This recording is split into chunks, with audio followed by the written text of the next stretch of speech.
Irmãos, vamos abrir a Bíblia em Atos, capítulo 5, a partir do versículo 17. Livro de Atos, capítulo 5, a partir do versículo 17.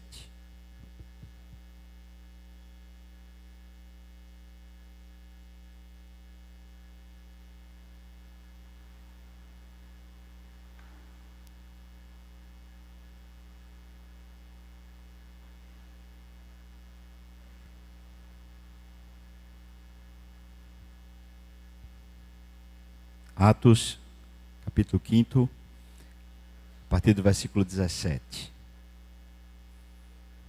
Diz assim então: levantando-se, porém, o sumo sacerdote e todos os que estavam com ele, isto é, a seita dos saduceus, tomaram-se de inveja, prenderam os apóstolos e o recolheram à prisão pública. Mas de noite, um anjo do Senhor abriu as portas do cárcere e, conduzindo-os para fora, lhes disse: ide e, apresentando-vos no templo, dizei ao povo todas as palavras desta vida. Tendo ouvido isto, logo ao romper do dia, entraram no templo e ensinavam. Chegando, porém, o sumo sacerdote e os que com ele estavam, convocaram o sinédrio e todo o senado dos filhos de Israel e mandaram buscá-los no cárcere. Mas os guardas indo, não os acharam no cárcere.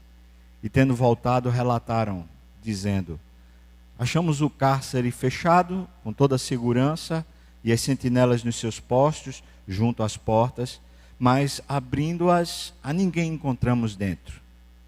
Quando o capitão do templo e os principais sacerdotes ouviram essas informações, eles ficaram perplexos a respeito deles e do que viria a ser isto.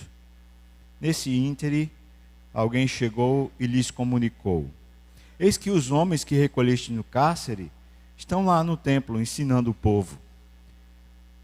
Nisto, indo o capitão e os guardas, os trouxeram sem violência, porque temiam ser apedrejados pelo povo. Trouxeram-nos, apresentando-os ao sinédrio. E o sumo sacerdote interrogou-os, dizendo: expressamente vos ordenamos que não ensinasseis nesse nome. Contudo, encheste Jerusalém de vossa doutrina e quereis lançar sobre nós o sangue deste homem, referindo-se a Jesus. Então Pedro e os demais apóstolos afirmaram: antes importa obedecer a Deus do que aos homens. O Deus de nossos pais ressuscitou a Jesus, a quem vós mataste, pendurando-o no madeiro. Deus, porém, com a sua destra, o exaltou a príncipe e salvador, a fim de conceder a Israel o arrependimento e a remissão dos pecados. Ora, nós somos testemunhas destes fatos. E bem assim o Espírito Santo que Deus outorgou aos que lhe obedecem. Versículo 32, eu queria pedir para você ler comigo, vamos lá? Ora, nós somos testemunhas destes fatos, e bem assim o Espírito Santo que Deus outorgou aos que lhe obedecem. Amém. Vamos orar. Ó Pai, te peço por graça, te peço por misericórdia. É tão poderosa a tua palavra, Senhor. E acho que a única coisa que pode atrapalhar sou eu. Por isso eu te peço misericórdia e graça. Dá que a tua palavra, ao ser aberta e lida, ao ser explicada, possa conduzir-nos a essa vida da qual somos testemunhas. Ajuda-nos, ó Deus, abre aqui a nossa mente, sobretudo, abre o nosso coração, Senhor. E isso eu te peço, no nome de Jesus, amém e amém. Ontem eu estava fazendo uma pesquisa, porque nessa semana eu soube de um fato, daqueles que entristecem muito o coração. Eu fiquei sabendo que um dos pastores americanos, um daqueles que é muito conhecido, autor de muitos livros, influenciador, um grande influenciador de igrejas no mundo todo, o nome dele é Bill Hybels, soube que ele teria caído em adultério e que teria sido disciplinado pela igreja, se afastado, se aposentado. E também fiquei sabendo que a liderança da igreja toda, o conselho, os presbíteros, os pastores auxiliares, eles também, depois de alguns meses, eles também entregaram seus cargos e estão fazendo uma transição de toda a liderança da igreja. A igreja Willow Creek, ela tem 25 mil membros. Uma igreja muito grande, com alguns sites ou com algumas instalações na cidade e em outras regiões, mas se bem que ela é influenciadora de gigantes igrejas como a Hillsong e igrejas aqui mesmo no Brasil, como Batista da Lagoinha, a igreja lá de Fortaleza, e assim vai. Várias igrejas no mundo todo. E eu fui pesquisar no site deles e eu fiquei assim, por um lado muito triste e por outro lado maravilhado com as palavras que eu li. Aqueles homens encorajavam a igreja, pedindo perdão à igreja pelos erros que eles tinham cometido. Porque quando veio a denúncia a respeito de Bill Hybels, ele negou publicamente e se fez de injustiçado. E depois, quando se fez uma investigação mais profunda, especialmente isenta, se descobriu que tinha fundo de verdade. E então a liderança da igreja toda estava dizendo: me perdoe, igreja, e estava falando o nome das mulheres que tinham sido de alguma maneira maltratadas nesse processo, e pedindo perdão a todas.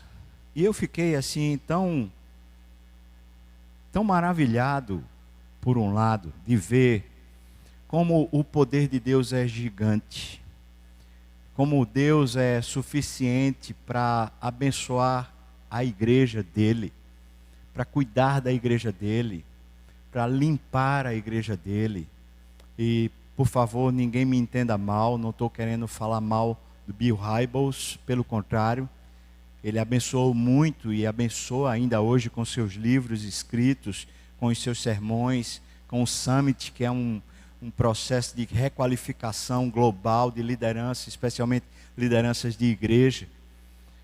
Não estou querendo falar mal dele, mas é impressionante como a igreja é uma obra de Deus e não de homens.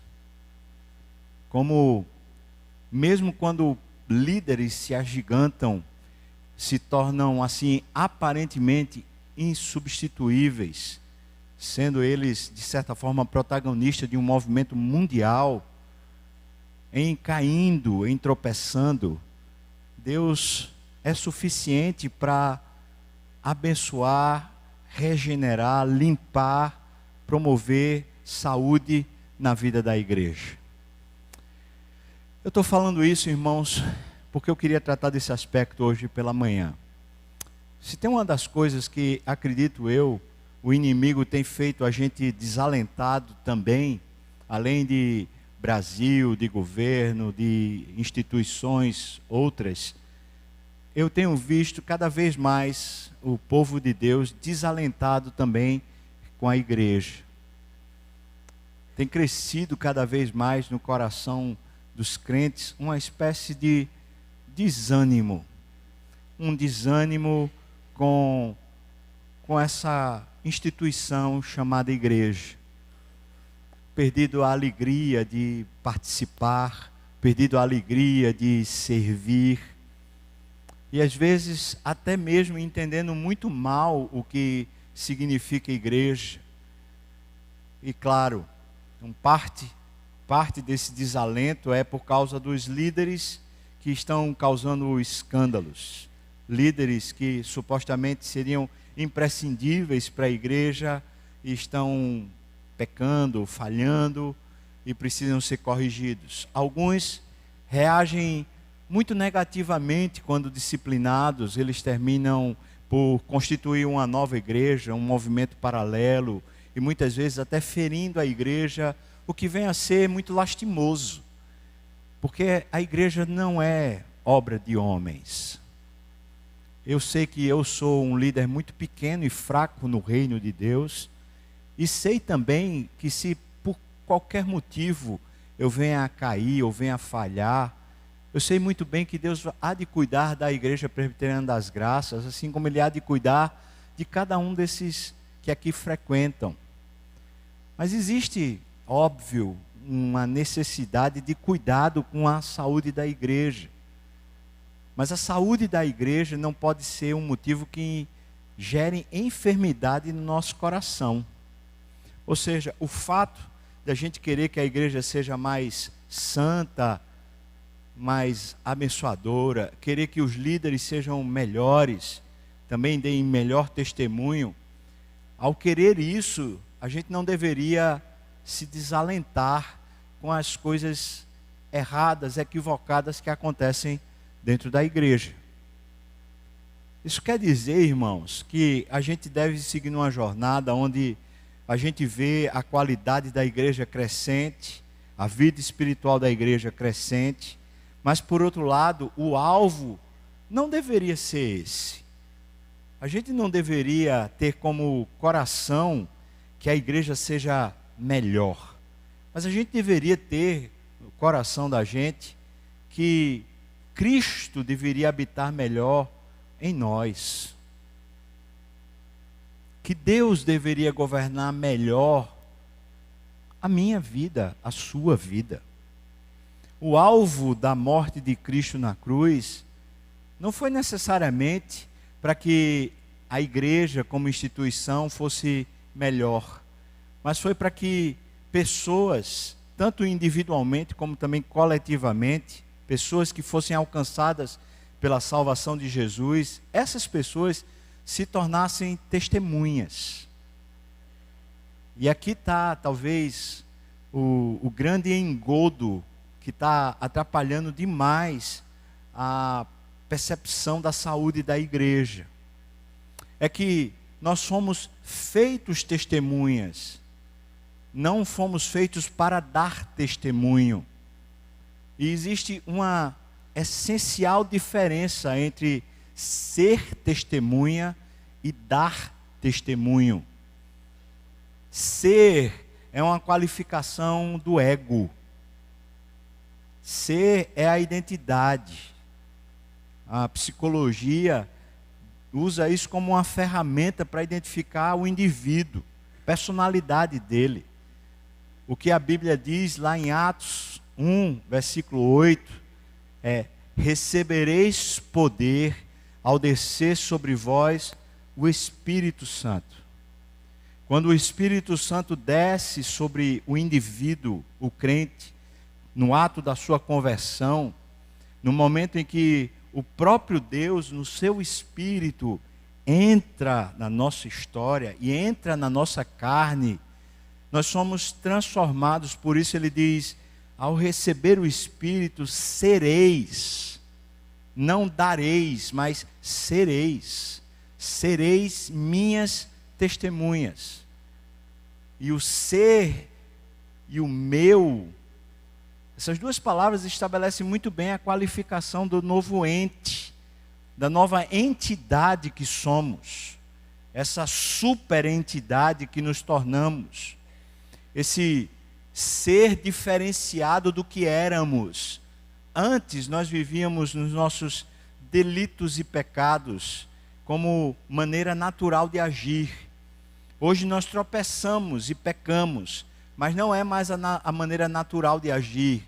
O que somos hoje, somos testemunhas. Talvez eu pudesse ir à palavra grega lá, martireu, para falar um pouco sobre o que é testemunha. No entanto, talvez hoje pela manhã não seja tão relevante falar sobre isso, mas a essencialidade de ser hoje é relevante. É que a gente precisa entender que Deus não pede para a gente ter um comportamento. Ele requalifica a nossa identidade, o que somos. E Ele requalifica a nossa identidade, dizendo que quem habita em nós é Ele. Isso quer dizer que já não sou eu mais quem vivo, é Cristo que vive em mim. E esse viver que vivo na carne, vivo pelo poder do Filho de Deus. A história foi de tal maneira mudada, que quando Cristo morreu na cruz, meu velho homem, com suas próprias concupiscências e enganos, ele foi morto com Cristo na cruz. Está escrito isso lá em Romanos capítulo 6. Nós somos mortos com Cristo. E é certo que ressuscitaremos com Cristo. E ao Deus imputar em nós o seu Espírito, Ele nos colocou uma nova identidade. Que segundo Paulo, em 2 Coríntios capítulo 5, nós somos feitos nova criação ou nova criatura. O viver que tínhamos no passado já não é mais. Já não conseguimos viver desse modo. E isso é uma mudança, uma requalificação tão grande que a nossa mente e os nossos apetites, as nossas pulsões interiores, elas são transformadas.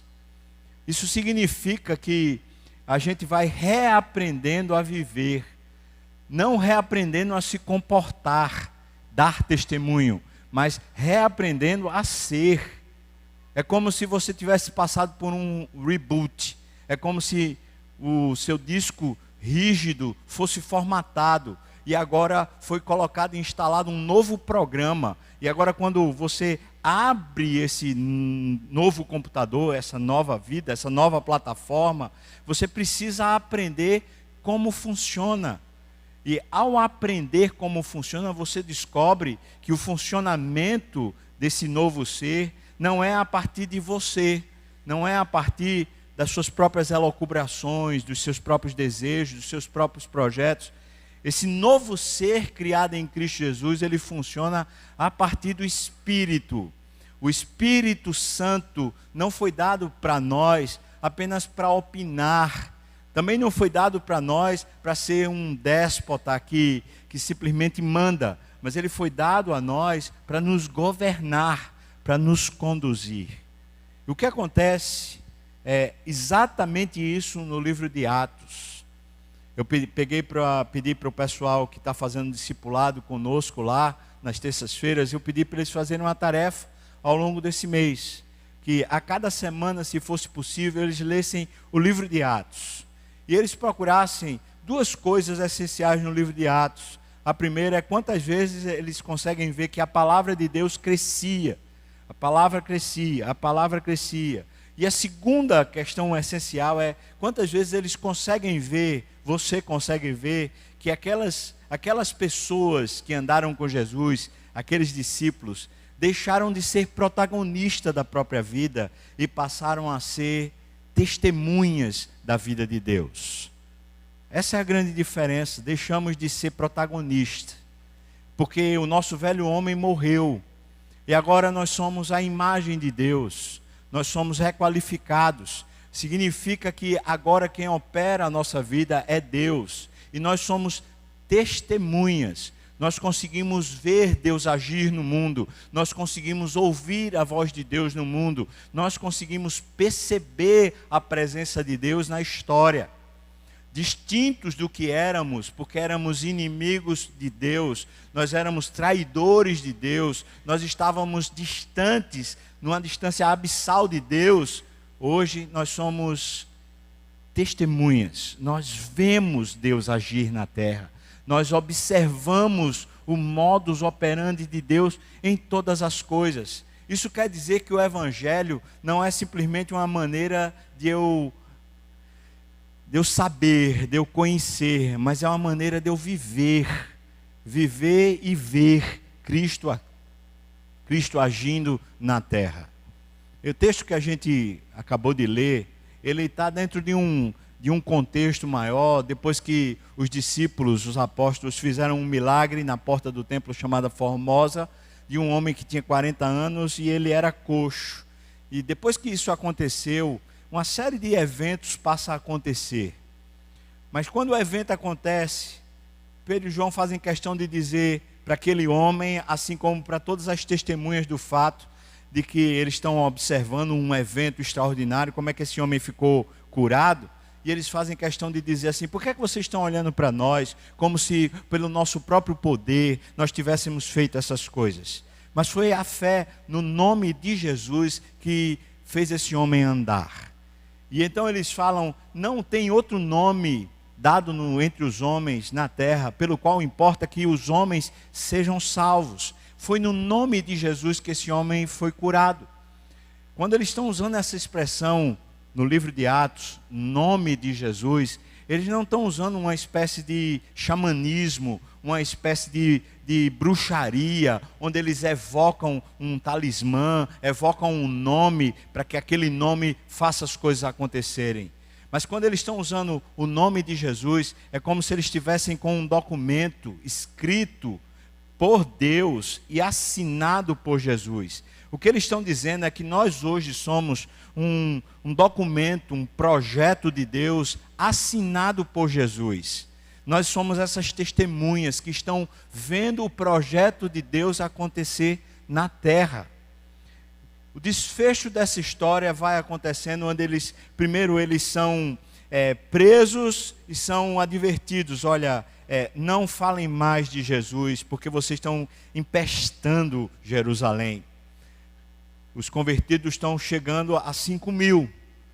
Então eles são soltos. Quando eles são soltos, eles vão para uma reunião de oração e eles dizem: Senhor, dá-nos maior ousadia para falarmos do Teu nome, para vivermos assim, como pessoas enviadas, como cartas, como documentos assinados por Jesus. E eles saem dali e vão para o templo, e lá no templo eles estão só pregando, só falando sobre Jesus Cristo. E quando eles estão fazendo isso, então eles são presos. E quando eles são presos, acontece esse episódio que a gente acabou de ler. Um anjo do Senhor chega à noite, abre as cadeias, solta eles e lhes diz o seguinte: eu quero que vocês vão dar esse testemunho. Veja só, irmãos, por favor, dê uma olhada no texto que a gente leu. No capítulo 5, versículo 20. Veja o que eles dizem, o que o anjo diz para eles. Versículo 20. Ide, ou seja, saiam daqui, vão. E então ele fala, por favor, leia comigo. Versículo 20. E apresentando-vos.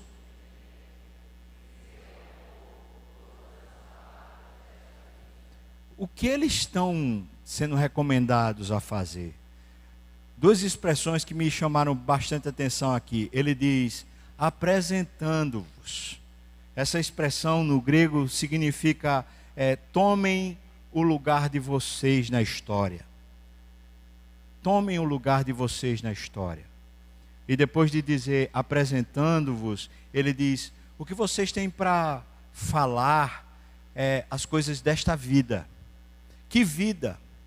A vida que agora eles são testemunhas. A vida de Deus. Os eventos não são mais protagonizados por eles, mas pelo Espírito de Deus que age na vida deles. E ao agir na vida deles, eles veem Deus agindo. Eles são testemunhas. Eles conseguem perceber que Deus está fazendo alguma coisa na terra. Eles saem. Aparentemente nessa noite eles dormem, porque logo de manhã cedo eles vão para o templo e começa o fuzuê na cidade, de novo. Começa a murmuração e os saduceus, que eram os líderes religiosos mais ricos, os supostamente mais poderosos por causa da questão monetária, os saduceus estavam se sentindo de alguma maneira agredidos. E a expressão que é usada aqui é inveja. Eles ficaram cheios de inveja por causa desses homens iletrados que agora estavam falando para o povo de uma vida que era maior do que a vida de qualquer um dos fariseus, do que qualquer um dos saduceus. E quando os saduceus estão tomados por essa inveja, eles mandam prender de novo os discípulos. Então o capitão vai lá, o capitão do cárcere vai lá com os guardas, pegam os discípulos, os apóstolos e traz de volta. E eles então falam assim, a gente não recomendou já a vocês por 2 vezes atrás, que vocês parem de falar desse nome. De novo a questão do nome. Como é que eles poderiam não viver mais em função do nome? Como é que agora eles viveriam projetando o nome deles mesmos e não o nome de Jesus, uma vez que eles agora têm a vida de Deus e não mais a própria vida para viver? Então eles dizem: olha, a gente não tem como fazer isso que você está pedindo. A gente não tem. Bem que a gente queria, mas a gente não tem como. A gente precisa obedecer. E aqui essa expressão obediência talvez denote para a nossa cultura algum tipo de radicalismo, obsessão, algum tipo de legalismo, ou seja, de pessoas que mesmo quando o coração está duro, eles obedecem. Mas essa expressão que é usada aqui não traz a ideia de uma obediência fria, mas traz a ideia de uma coerência. Ou seja, nós agora somos assim. Como é que a gente vai agir contrário ao que a gente é? É como se você estivesse pedindo para a gente miar quando a gente é cachorro. E cachorro late. Então não peça para a gente miar. A gente não é gatinho, a gente é cachorro. A ideia é que como é que a gente pode produzir alguma coisa diferente do que Deus fez a gente ser? Nós somos testemunhas. Não dá para poder fazer qualquer coisa diferente do que o que Deus produziu em nós. Agora nós conseguimos ver Deus no mundo. Agora nós conseguimos ser testemunhas disso. Então não peçam para a gente obedecer vocês e deixar de ser quem Deus disse que nós somos. Ao dizer isso, então, eles são açoitados.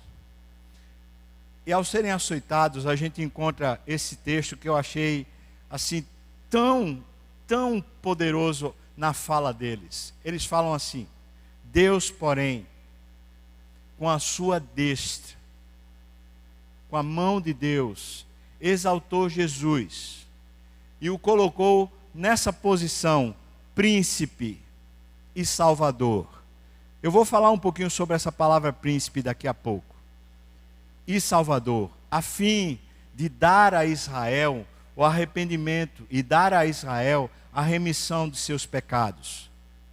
Nós somos as testemunhas destes fatos. Preste bem atenção, irmãos. Preste bem atenção. Nós não somos os divulgadores desses fatos. Nós não somos aqueles que dão testemunhos desses fatos. Nós somos as testemunhas. Nós somos aqueles que veem e ouvem Deus trazendo arrependimento e remissão de pecados a Israel. E aqui é que a história fica tão bonita concernente à igreja. É que naqueles dias, preste bem atenção nisso, irmão, naqueles dias, a única igreja visível de Deus era Israel. E Israel era cheio de inveja, cheio de concupiscência, cheio de maledicência. Israel era cheio de ensinos errados. Israel era cheio de líderes errados, hipócritas e falsos.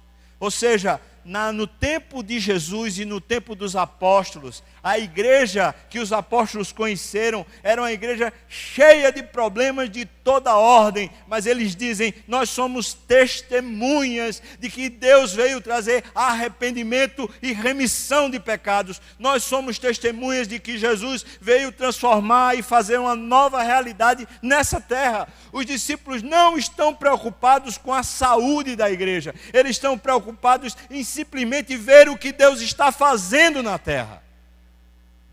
Eles não são protagonistas, eles são pessoas que conseguem ver muito claramente a ação de Deus e se deixam envolver na ação de Deus na história. Eles deixam que Deus os use na história com o seu governo pleno. Esses homens não estão desiludidos. Esses homens não estão de alguma maneira acanhados. Eles não estão sofrendo por causa da inveja que os líderes saduceus tinham deles. Eles não estão sofrendo por causa da maledicência que eles estão sofrendo. Eles não estão sofrendo por causa dos açoites. Eles não estão sofrendo por causa da prisão. Eles não estão sofrendo por serem desmerecidos. Na verdade, eles não estão sofrendo por absolutamente nada. Eles estão felizes com o coração cheio, eles estão plenos e satisfeitos, porque eles estão vendo Deus remir um povo, Deus restaurar um povo, Deus transformar um povo. Eu preciso dizer com todo o meu coração, que a grande esperança que tem na igreja é o fato de que esse é o povo que Deus redime, e que Deus cura, e que Deus restaura. Esse é o povo que o sangue de Jesus cobre multidão de pecados. Esse é o povo. Nós somos testemunhas desses fatos, assim como eles. E tem mais. E bem assim, além de vermos Deus remir e trazer arrependimento dos pecados, bem assim, Deus outorgou o Espírito Santo àqueles que vivem essa vida, àqueles que estão consternados, são coerentes com essa nova identidade. Deus os entregou esse novo estilo de vida.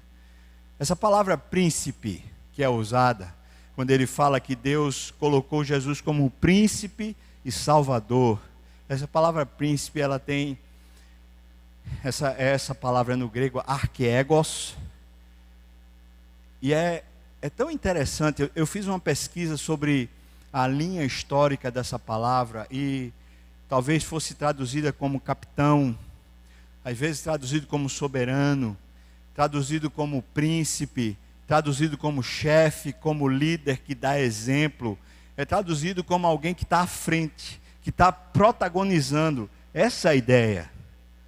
É a ideia também de alguém que, por isso a palavra príncipe, que está debaixo de um reino, que não é naturalmente dele, mas ele é o protagonista desse reino.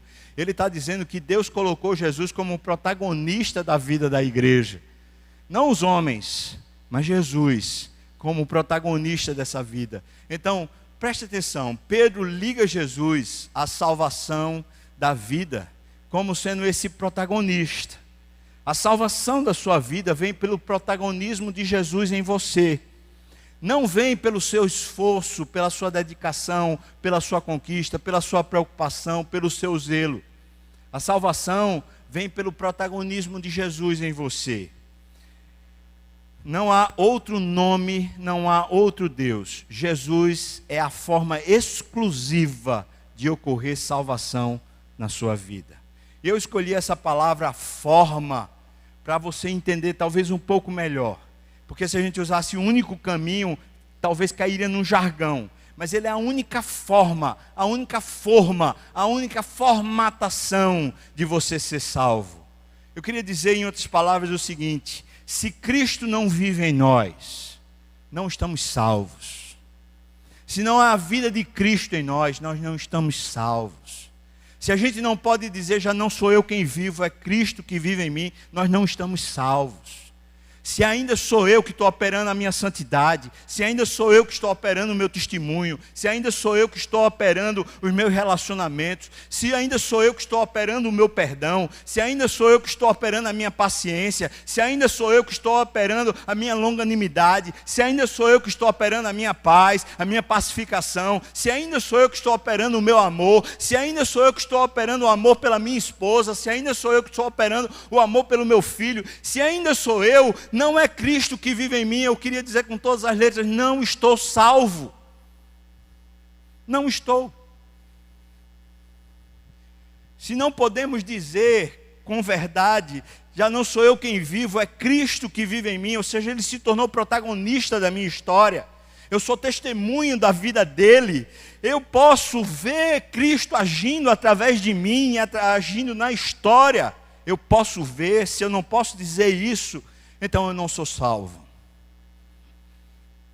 Porque o poder da salvação reside nesse fato, dessa enorme transformação, de que eu fui morto com Cristo, e que agora Cristo vive em mim, de que o Espírito de Deus agora habita dentro do meu coração, e conquanto eu peque, não é isso que consegue desmerecer a obra de Cristo, porque a obra de Cristo veio justamente para redimir esse pecado e veio salvar-me desse pecado. Segunda expressão, essa mesma palavra, arquiegos, não é archegos, tá? É arquiegos, como arcebispo, ou seja, o superior dos egos, o superior das identidades, o superior das entidades humanas. Ele vem e passa e se torna ele o superior, o gerente do seu ego. É essa a ideia. Príncipe é aquele que dá origem, o protagonista, o primeiro que dá origem a algo. Jesus é a origem da nossa salvação, é o responsável pela nossa fé. Jesus é a palavra única, geradora de fé que há. Não há nenhum costume, não há nenhuma tradição, não há nada que tenha tamanho poder para transformar a nossa vida.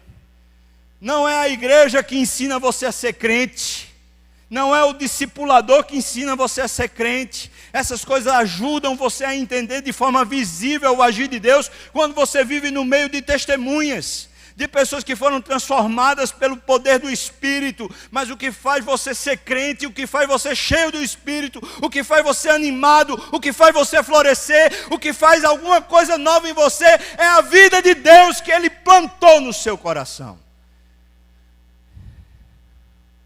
Através da palavra, Jesus desperta em nós a fé. Porque a fé vem pelo ouvir, e o ouvir a palavra de Deus. E a fé é dom de Deus. Não é de nós, não é das nossas obras, não é do nosso querer, não é do nosso feitio. É um dom, uma qualificação, uma obra divina em nós. Assim, o crédito da fé não pode ser nosso. Não fui eu que quis, não fui eu que aprendi, não fui eu que entendi, não fui eu que criei. Mas o crédito da fé é de Jesus, que é o fundador, aquele que nos quebranta e nos desperta para Ele.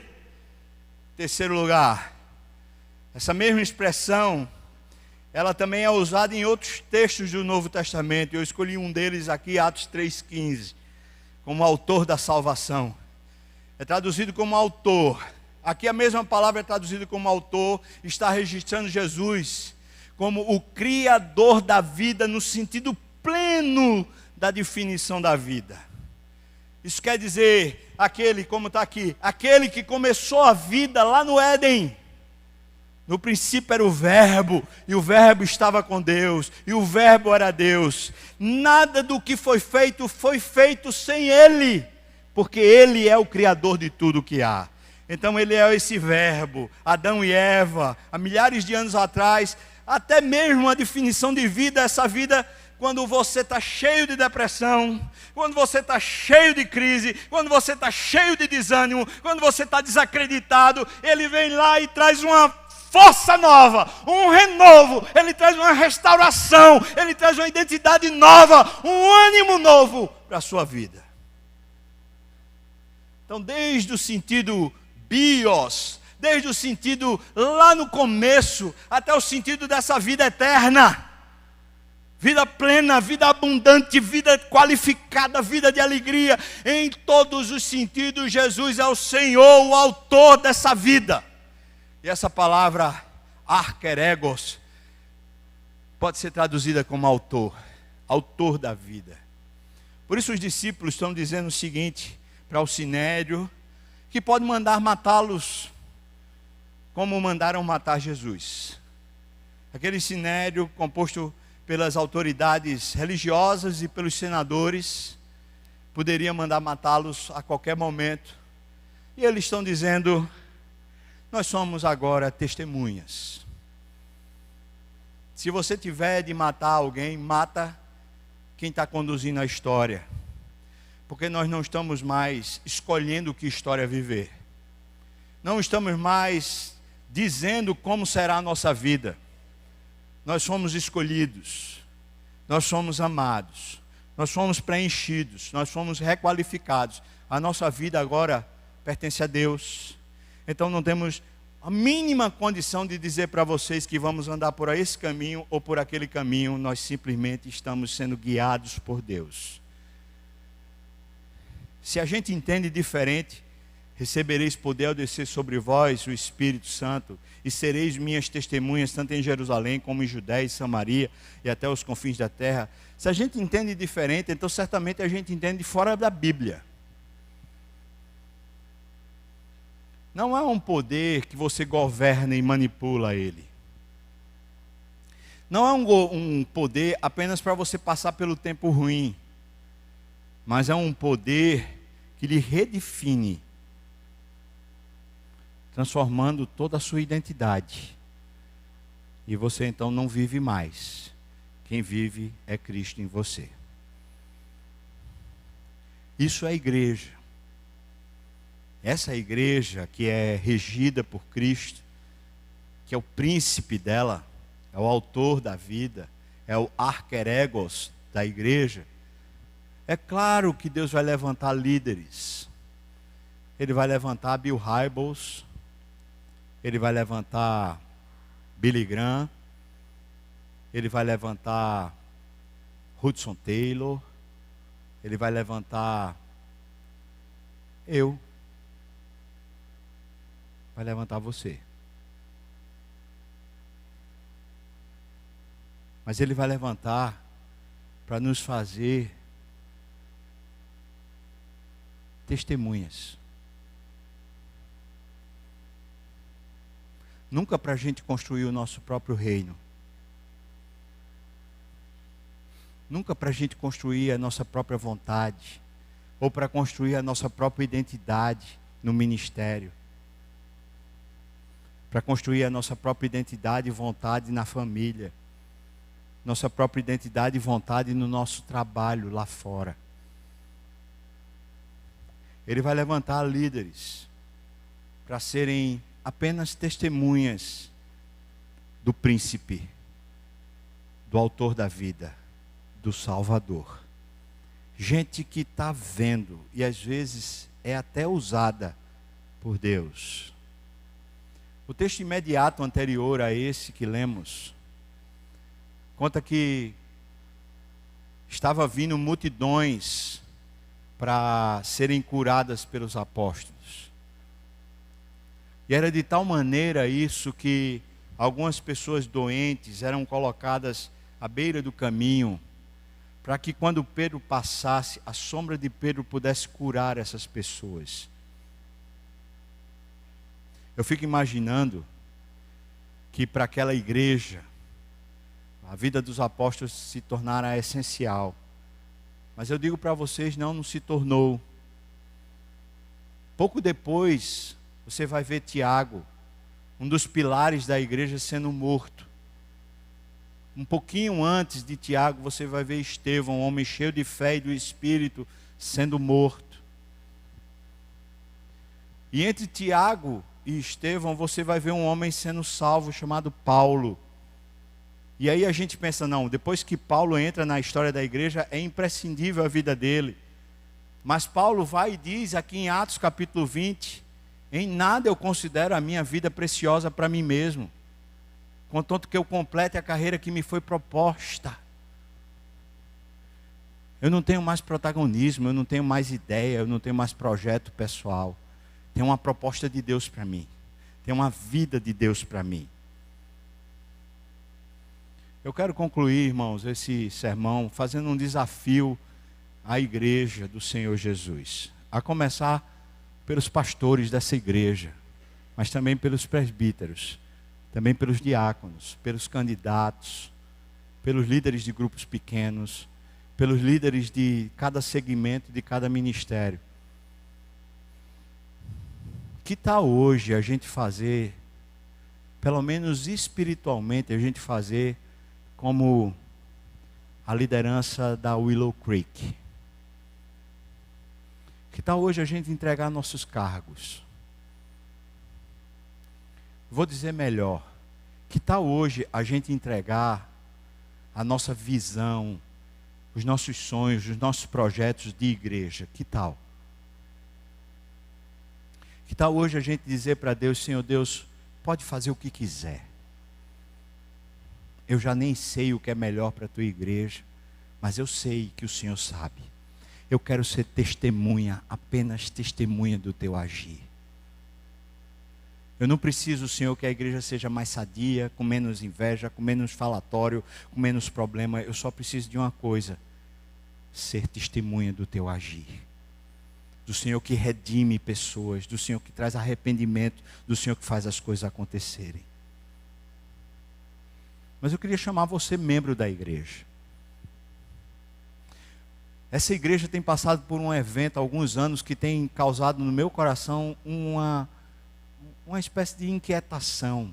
E eu diria que inquietação que tem sido grande na vida de muitos pastores ao longo da vida dessa igreja.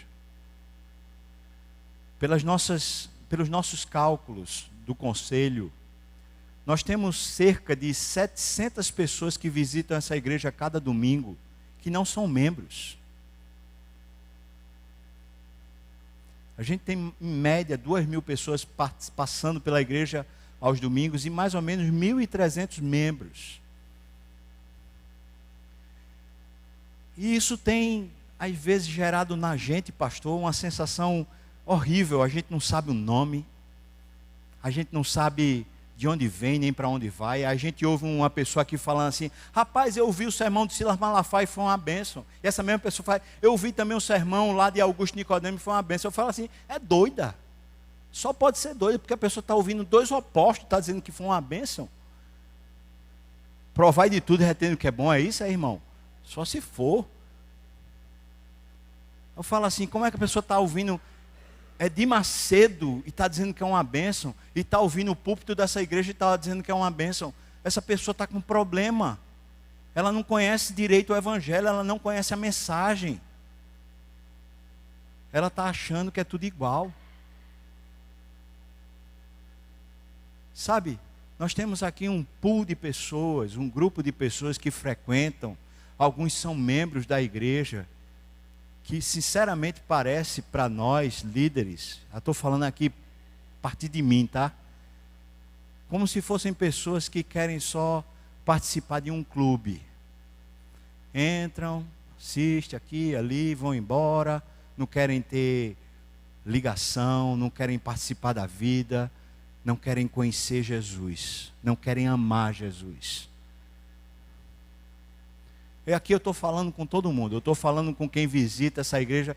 Às vezes tem gente que a gente vai falar assim: ah, rapaz, como é seu nome? A pessoa fala: ah, eu estou aqui há 10 anos. Como assim? Mas eu não sou membro não. Ah, tá bom.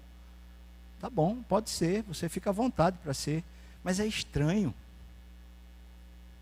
É estranho. Eu não estou querendo que ninguém se torne membro dessa igreja não. Deus é testemunha. Mas eu acho estranho, a pessoa vem, a pessoa come junto, a pessoa senta junto, a pessoa levanta os braços juntos, a pessoa abraça, a pessoa está lá, mas diz assim: eu não tenho comunhão, eu não faço parte.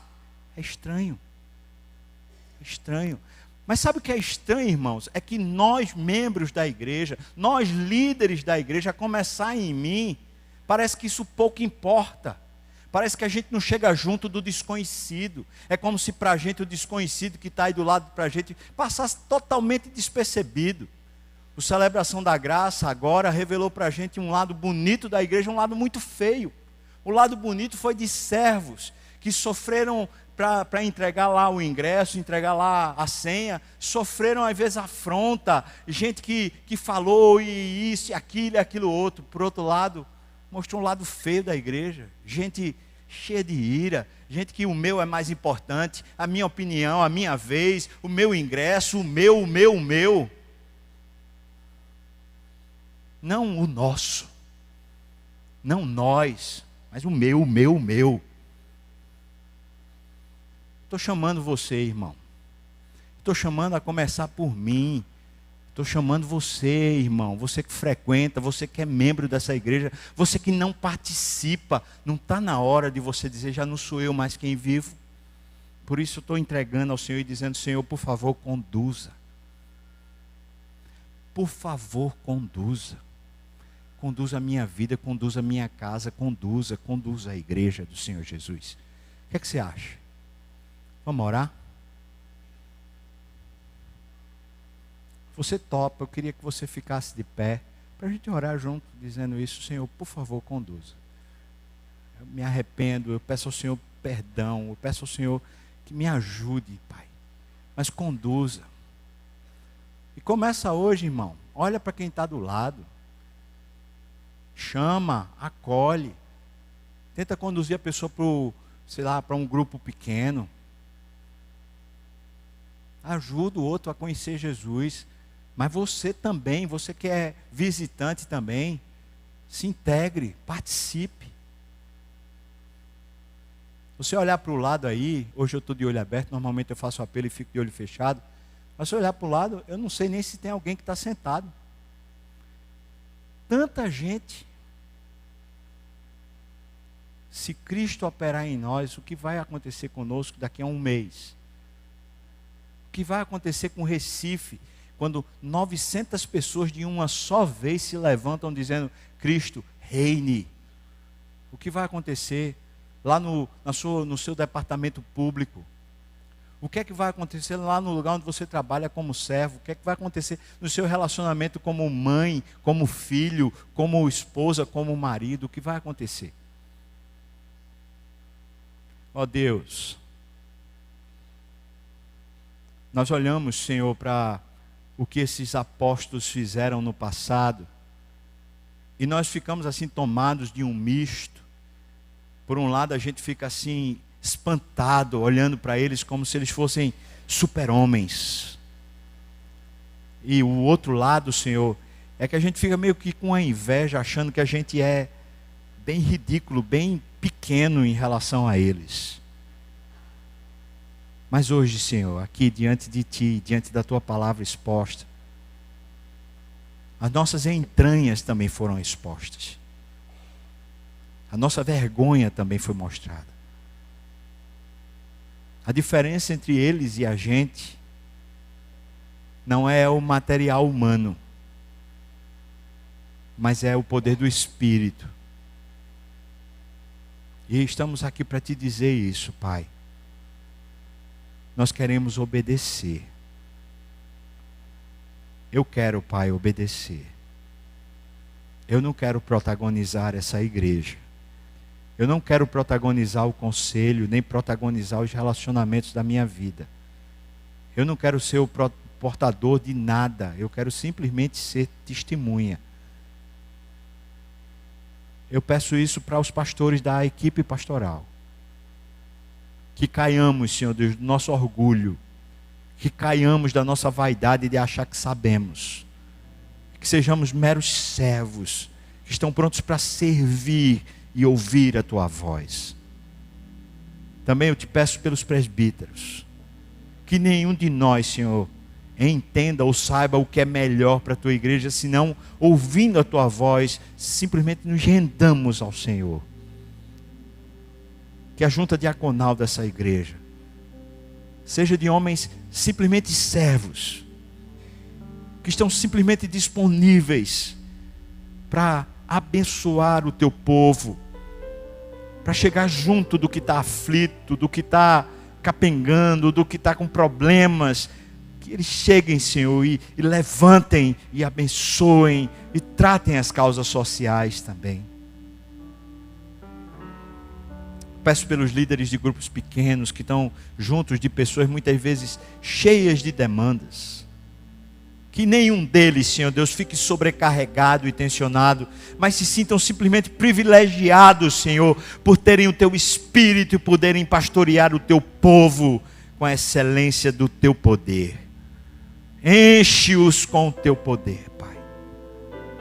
Eu te peço, Senhor Deus, por cada líder de cada segmento, quando começa a entender-se dono, a achar que tem algum protagonismo, que tem algum projeto, eu te peço que o Senhor, no nome de Jesus, deponha e levante um novo coração. Levanta uma nova alma, um novo entendimento, ó Pai. Também te peço, Senhor, cada membro, gente que vem, entra, participa do culto, mas sempre fica numa meia distância, no meio do caminho. Ó Pai, eu te peço no nome de Jesus, trata a alma, ó Pai, trata o coração. Gera de novo inteireza de coração, amor e apego a Ti e a Tua palavra, ó Senhor. Eu te peço pelos que nos visitam, para que o Senhor traga salvação a quem ainda não creu. E se creu, eu te peço, ó Deus, que se engaje no nome de Jesus e deixe de ficar nas bordas e entre para participar efetivamente, Pai. Nós consagramos ao Senhor esse momento e te pedimos, ó Deus, que nos conduza na Tua ceia, no nome de Jesus. Amém.